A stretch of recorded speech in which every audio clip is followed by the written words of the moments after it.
Good morning all of you. आज हम आपके सामने पॉलिटिकल साइंस का जो टॉपिक लेके आए हैं उस टॉपिक का नाम है आदर्श नागरिकता के रास्ते में कौन कौन सी बाधाएं हो सकती हैं, मतलब ऑब्स्टेकल क्या हो सकती है। आदर्श नागरिक वो नागरिक होता है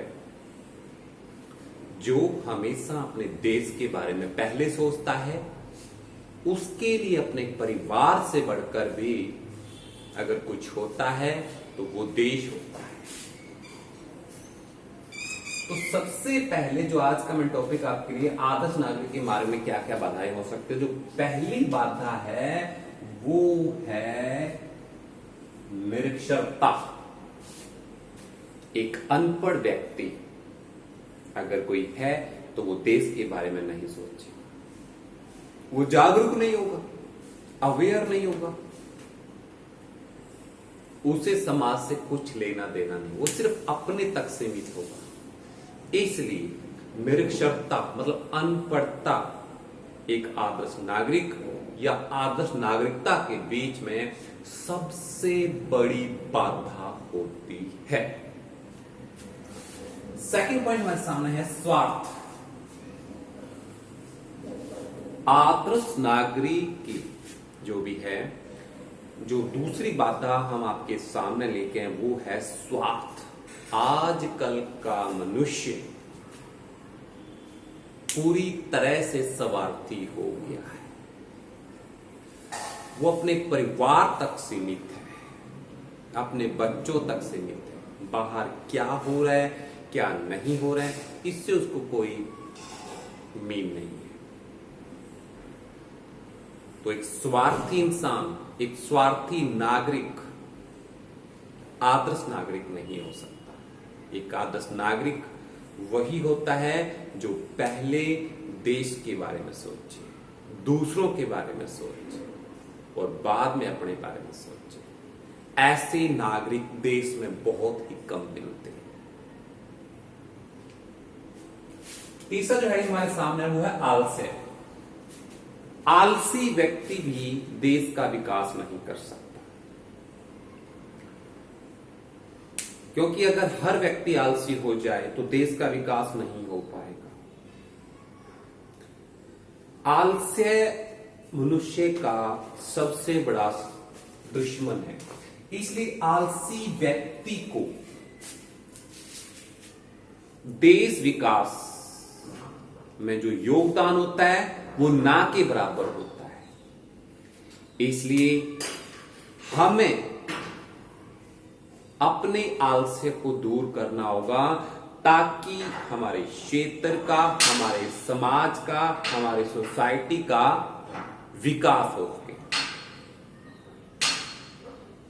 इसलिए हमें आलस्य को अपने से दूर भगाना है। आलसी व्यक्ति समाज की नींव को पूरी तरह से हिला देता है। टॉपिक है हमारे पास बेरोजगारी। बेरोजगारी भी हमारे देश के लिए एक बहुत बड़ी समस्या है।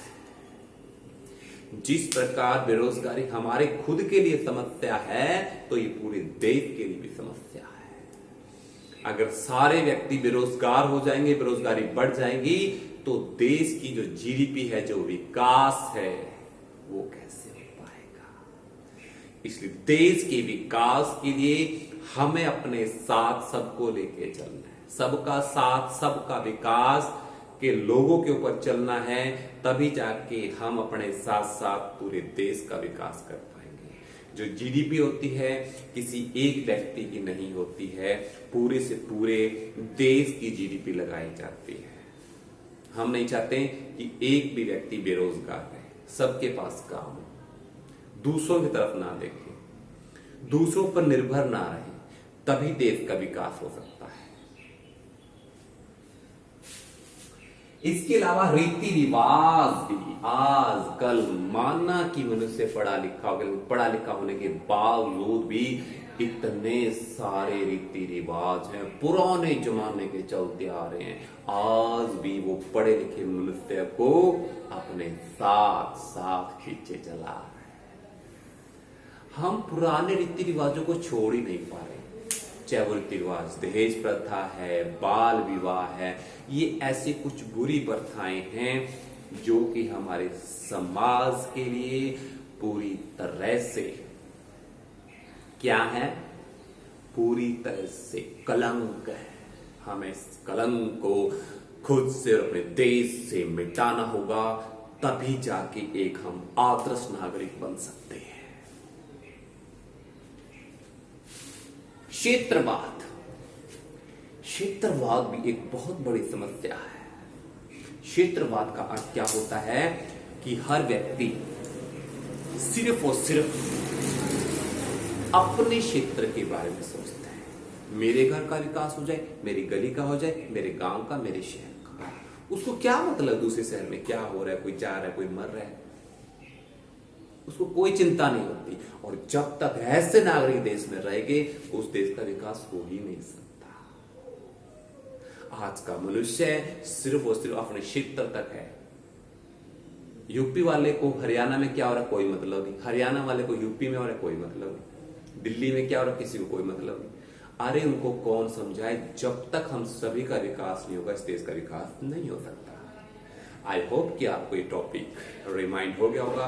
फिर भी कोई प्रॉब्लम आई तो डोंट माइंड, हम फिर आपको, अगर आप हमें कमेंट करते हैं, चैनल को सब्सक्राइब मत करना मत भूलें। हम फिर आपको इसी वक्त इसी टाइम इसी चैनल पर मिलेंगे। तब तक के लिए धन्यवाद। आपका दिन शुभ हो।